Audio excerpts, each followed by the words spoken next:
in the dying gold of an Arizona sunset, when the world felt split between fire and shadow, the cowboy named Ethan Cole rode into the quiet valley where the wind carried whispers of an ancient Apache code he had never meant to stumble into, yet destiny walked him straight into it. For on that unforgettable evening, he found himself surrounded by Apache warriors whose obsidian eyes held both caution and curiosity, and in the first heartbeat of danger, Ethan's hand twitched toward his holster.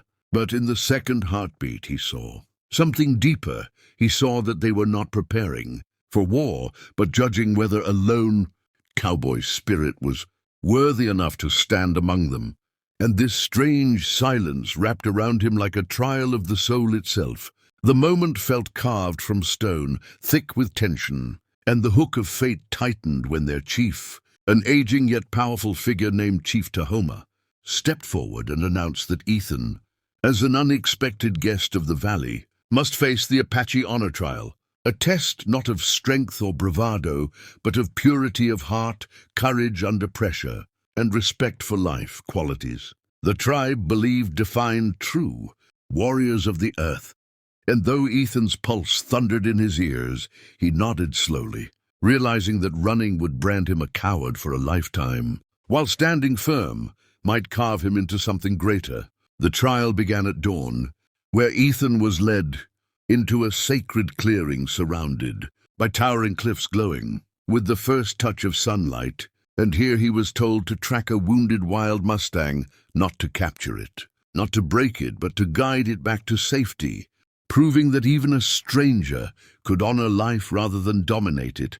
And as Ethan followed the faint hoof marks through thorn brush and whispering pines, he remembered his father's words. A real man earns respect not by showing power, but by showing mercy.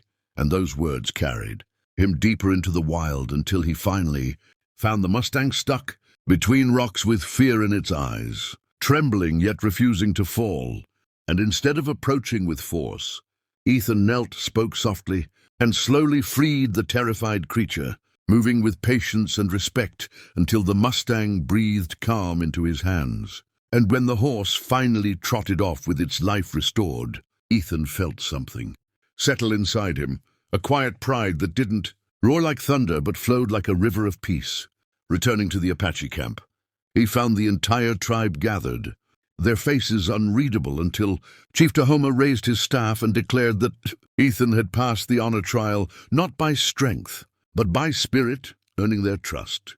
And in that powerful moment, the tribe offered him a place at their fire, not as a warrior or guest, but as a brother of the land. And Ethan, touched deeply by their acceptance, felt his journey transform from wandering cowboy to guardian of a greater harmony. As the night settled soft and warm around the campfires, he realized the truth of the West, that respect, courage, and heart were worth more than bullets, and that sometimes the greatest battles were the ones inside a man's soul.